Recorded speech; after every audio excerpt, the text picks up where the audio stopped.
I'm Andreas, and as Mikael said, I manage the Applied Innovation Exchange in San Francisco. This is a team dedicated to connecting our key accounts with the ecosystem in Silicon Valley. That means we work very closely with venture cap firms, with investors, co-founders, entrepreneurs. We work really closely with Stanford University and UC Berkeley on emerging ideas and emerging technologies. And this last few years have been unprecedented. Of course, I've been with the group for many years. The last 30 years, I worked and focused on the question, what's next? But the activity and the vibrant activity in the Bay Area the last few years is unprecedented. Every day, there are between 5 to 10 AI meetups to choose from just in downtown San Francisco. We try to go to as many as possible. This is where entrepreneurs meet, to ideate, to meet with investors, to get funding, to find another co-founder, and to pitch, and to collaborate. The last 12 months, we have identified more than 2,500 generative AI startups. The last 4 months, we identified more than 80 AI agent startups that we find to be already relevant for many of our clients. The investments in AI rolling 12 months in the world, obviously the US is leading, and inside of the US, there are 3 or 4 small cities on the West Coast in Silicon Valley that dominate the investment. I live in Palo Alto, which is the birthplace of Silicon Valley, with my family. And just coincidentally, my wife is now on stage in San Francisco presenting also on generative AI in marketing contexts. And my daughter is working with Dr. Fei-Fei Li in the AI lab of Stanford University. So you can imagine we are having the time of our lives at the moment. So the 2024-25 investments into the AI ecosystem focuses on AI agents. And I'm going to talk about what that means. What does it mean to design agentic solutions and multi-agent systems, and why human-like characteristics in these solutions are actually a desired feature? So I don't think you've missed the headlines and the articles and the, I would say, maybe Mikael would say, the Kool-Aid from Silicon Valley when it comes to the killer application of AI being AI agents.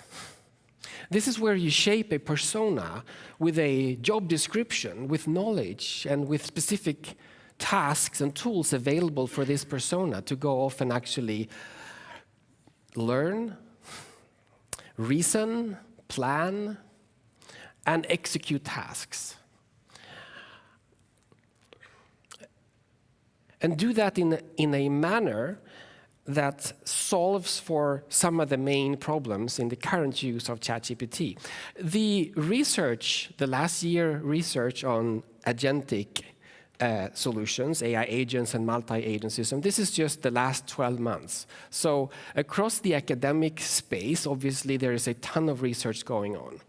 So what is this? We're going from co-pilots to AI agents as pilots. Co-pilots is so 2023. An AI agent, I think we're generous in our definitions in these early days, but most of us think about AI agents as being autonomous. They can reason, and when I say reason, I want to kind of talk about that a little bit, because the problem with ChatGPT, if you've used it, and I know most of you have, you know that when you prompt it, it almost immediately starts to spit out text, right? And if you ask it to write a long article or an essay and it starts to write, immediately it's like asking you or myself, can I write an article or an essay without using the backspace? It's really hard. I can't do it, right? But it does a fairly good job. An agentic approach is that you ask it first to plan it, and to actually instantiate more instances of ChatGPT and have a conversation. So it has a conversation between these instances, and it starts to plan the disposition and the headlines and the characters in the essay before it starts to write. This is reasoning. And some of you know that the latest LLM from OpenAI, o1, has this built in. So it has this, it actually takes a longer time for it to respond, but it is because it's reasoning and it's planning from within.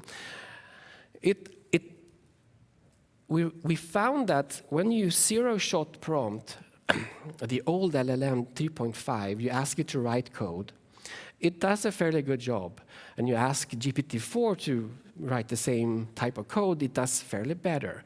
However, if you ask GPT 3.5 to first plan it and iterate with it for a few steps, the quality of the code from 3.5 actually is higher than 4.0 because of this agentic iteration of code generation. So we're solving the problem with zero-shot prompting with an agentic behavior of these solutions. So I want to introduce Ben and a few other autonomous AI agents. This is Ben, and let's talk about some characteristics of what makes Ben an autonomous agent. First of all, Ben can reason and decide. Ben can plan and coordinate. So before Ben starts to create or write anything or respond, it starts to kind of create the plan of what it should do or what he should do. Ben also has tools at his disposal. Ben has a calendar, has a web search, and even has a code interpreter. So as Ben maybe figures out I should maybe write some code to make this task or finish this task, Ben can actually write this code, deploy it, and run it. So now we have Ben being able to respond intelligently to your prompts. So far, we're in 2024. This is a more kind of technical view on the same thing, and most of you have kind of followed the agentic kind of evolution. This is how you would describe an AI agent and how it is different from just a normal use of an LLM. Ben has memory, so it has a short and long-term memory. Ben can plan, has reflection, can actually create chain of thoughts. And why this is interesting and why I'm saying that human characteristics is a feature and not a problem is that we come from millions of years of evolution. Look around you. You are the result of that. Why is it so that we shouldn't assume that the behavior of these systems that, at least from a perception perspective, are intelligent, should actually benefit from the same kind of reasoning and approach to planning and do sub-goal decomposition before it actually starts to execute? I think it makes sense. In 2025, we're going to give Ben an upgrade. Most of the AI agent and multi-agent startups are looking at this new upgrade. It's a heartbeat. And the analogy of an agent heartbeat is the CPU clock. If you look at the computer, it has this clock and it triggers a number of system events in the PC or the computer to actually trigger events to happen. If you turn off the CPU clock, it stops. So with co-pilots and an LLM, it's dead until you prompt it. It just sits idly by. Then you prompt it, it comes up to life, and then it responds, and then it goes back to being dead again. It's not autonomous, it's not proactive, it's not living, it's not acting autonomously. With a heartbeat, you can actually create the persona of the agent with a job description to, of course, respond to task requests, but also while it's before, during, or after these task requests, it can actually go off, learn new things, or proactively create new content, or connect with other agents and have conversations with those agents. That's the heartbeat. So this is Ben's heartbeat. He acts before, during, and after the tasks. And this is what it sounds like.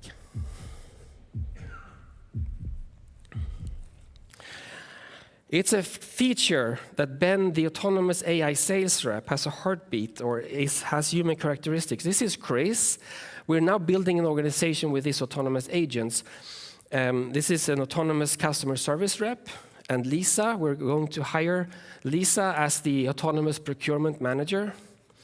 And Bob, let's see if we can get Bob up here, is the autonomous HR team lead. We have Anne, she's the autonomous product owner. And Zoe, she's autonomous lead developer, and Susan is the autonomous CTO, and they are all crafted with specific knowledge, trained on what the CTO does, the objective, the responsibility, the goal, the intent, and the purpose of the CTO. And given the heartbeats now, Susan is actually autonomously going off, of course, responding to requests, but actually also having proactive conversations with the other agents.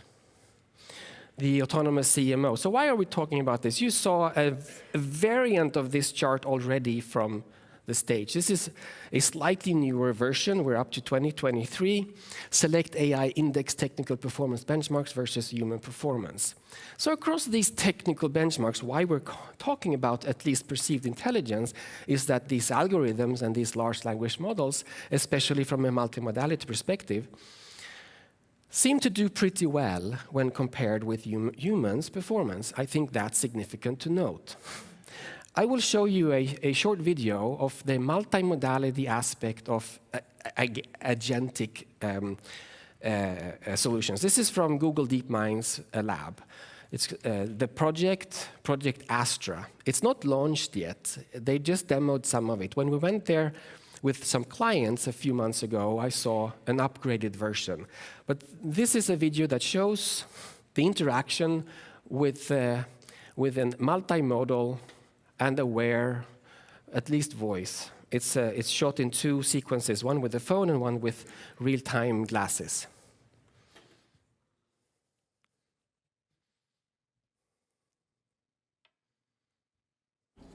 Okay, let's do some tests.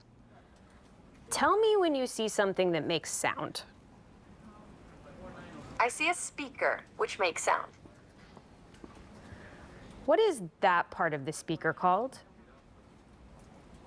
That is the tweeter. It produces high-frequency sounds. Give me a creative alliteration about these. Creative crayons color cheerfully. They certainly craft colorful creations.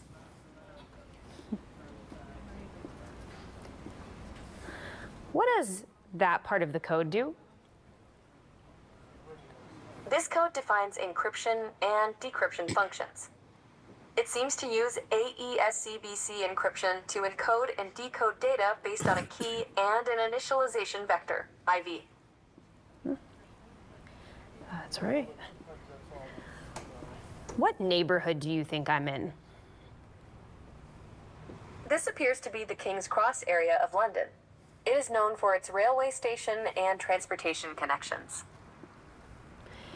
Do you remember where you saw my glasses? Yes, I do. Your glasses were on the desk near a red apple. And now she wears the real-time glasses, the Google glasses. This is what she's seeing. What can I add here to make this system faster? Adding a cache between the server and database could improve speed. What does this remind you of? Schrodinger's cat. All right, give me a band name for this duo. Golden Stripes. Nice. All right. Thanks, Gemini. So the multimodality features into these models will obviously open up a ton of new use cases just by this simple demo alone. So let's go back again to building the agentic organization. So this is the latest Harvard Business Review where the AI can mostly outperform human CEOs. So top-bottom or bottom-up is interesting. This is a simulated automotive industry scenario where GPT-4o outperformed human participants in product design, market response, and profitability metrics. However, there is some struggle here as well, right? So it failed to handle unexpected black swan events, leading to its termination by the virtual board for prioritizing short gains over long-term flexibility. But just the mere fact that we can read articles about comparing an agentic CEO with a human CEO demonstrates how far we've come. We're only in 2024. So this is then Susan AI, our autonomous CEO for this organization. And of course, CEO is Mark Zuckerberg. What does he say about we're going to live in a world where there are agents? Hundreds of millions and billions of different AI agents, eventually probably more AI agents than there are people in the world. A lot of what we're focused on is giving every creator and every small business the ability to create AI agents for themselves, making it so that every person on our platforms can create their own AI agents that they want to interact with. And if you think about it, these are just huge spaces, right? So there are hundreds of millions of small businesses in the world. And one of the things I think is really important is basically making it so with a relatively small amount of work, a business can basically, a few taps, stand up an AI agent for themselves that can do customer support, sales, communicate with all their people, all their customers.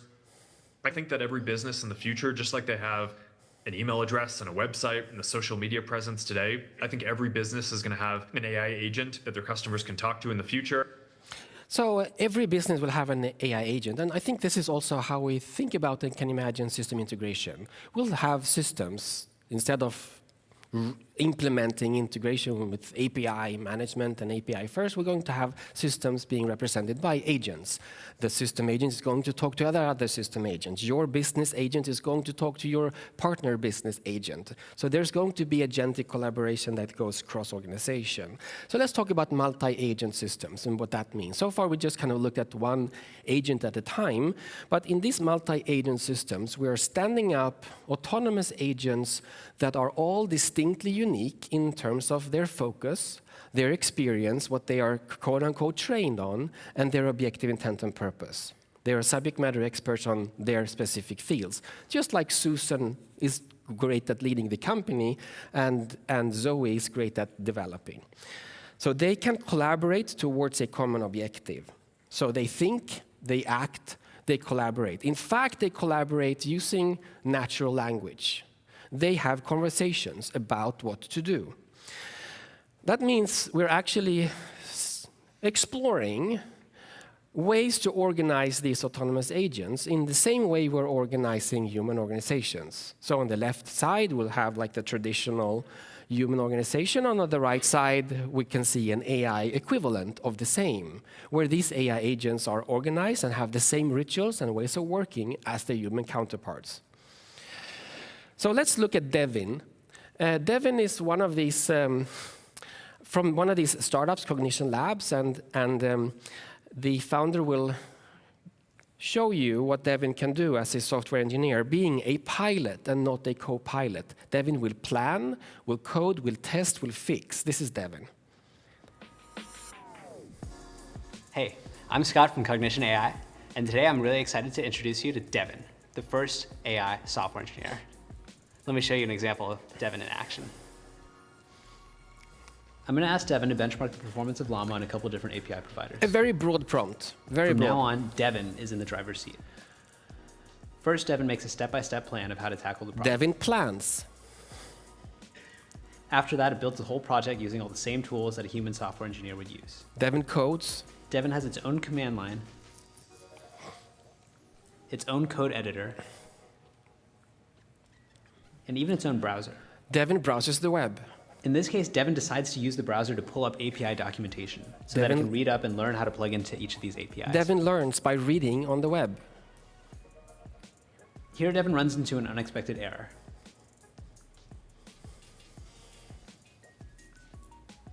Devin actually decides to add a debugging print statement. Reruns the code with the debugging print statement, and then uses the error in the logs to figure out how to fix the bug. Devin figures out, debugs, fixes, and then deploys. Finally, Devin decides to build and deploy a website with full styling as the visualization. You can see the website here. and Devin delivers. All right, so that's Devin. We decided to kind of experiment with this from a multi-agentic perspective. So Neo is our prototyping sandbox environment in my team. So we use multi-agent frameworks like Crew AI, for example, to build these multi-agent systems. So we basically quote-unquote trained or provided knowledge to these agents. Capgemini proprietary methodology and know-how. We have our integrated architecture framework. We have an AD-DIS approach. We have TMAP for testing and all of these kind of proprietary ways of working. And we said to the agents, this is what you know. This is how you should do things.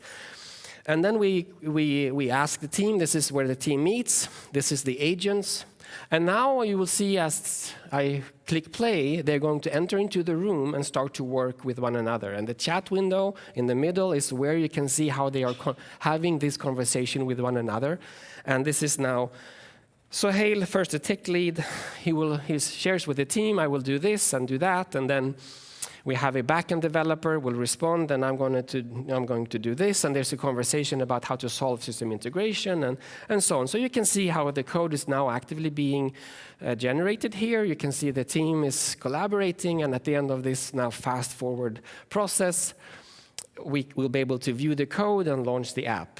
And just for fun, we calculated the compute cost for this run, and basically, let's see, it comes out here at the bottom. So 0.06 to have this prototype built in 15 minutes. And this is the code, and then we'll hit launch app, and then so this is a great prototyping tool. This is an example, an illustration of autonomous agents, quote unquote, semi-autonomous anyway, that are actually collaborating one another and creating. So AI agent, multi-agent systems, so YouTube and these courses are exploded in terms of tutorials, and the developer community, open source, is working on these multi-agent frameworks. So it's a ton of new things to follow every day. Other examples, we already covered Devin. Hippocratic AI, they build healthcare workers that are autonomous. We have Trunk Tools, multi-agent system for construction management. We have industrial predictive maintenance team agents from XM Pro, procurement agents from Akira to kind of populate the procurement organization with autonomous agents. And the list goes on and on of these examples of multi-agent systems. Let's talk about no-code platforms. I have a few more minutes, so I'm going to look at Taskade. So Taskade is a platform where you can go in and you can create an agent. So create an agent. There's already a template for agents. You don't have to create them by yourself. So let's create a product research analyst. I create the agent here. And this is where I create the agent. I add the knowledge. I add the tools, all of that what constitutes this agent. And then I instruct it, I give it a name, and then I do that for the number of agents that I want to build into my team. And for this project, I'm actually going to add 3. So I'll have 3 agents, and then I build my team on that. Then I will give the team the prompt or the task. So as you can see, I'm now going into product, and I'm going to add a market intelligence agent, and then create that. And basically this, as Mark said, it's basically tap, tap, tap, I have an agent. Tap, tap, tap, I have another agent. And now I can actually ask the agents to start to collaborate. This is the AI team chat, and this is where I, as a user, now communicate with all of these AI agents at the same time. Okay. So you can build this from scratch. These are some examples of multi-agent frameworks. Crew AI announced 2 days ago that they raised another $18 million in funding, still early stage startup, so it's really an interesting space. This is the last example of kind of an interesting take on AI agent ideas. This is a portal or a platform that AI agents can use if they fail to complete the task or a task. They can post the task on this platform. So human beings can sign up to do it and be paid by the agent and then train the agent how to do it. So there is this transaction where AI is actually employing and paying human beings to do it. And 2 last slides. You should assume that your competition right now is transforming to AI first. They are building new AI agent leveraging capabilities, like the ones I've showed you. New organizations that are founded and launched in 2025, many of them will not be AI first, they will be AI only. So this is the last question. How will you transform your business with access to an abundance of expert talent at near zero cost? That's a question that we need to think about end of 2024. Thank you. So, Andreas, thank you.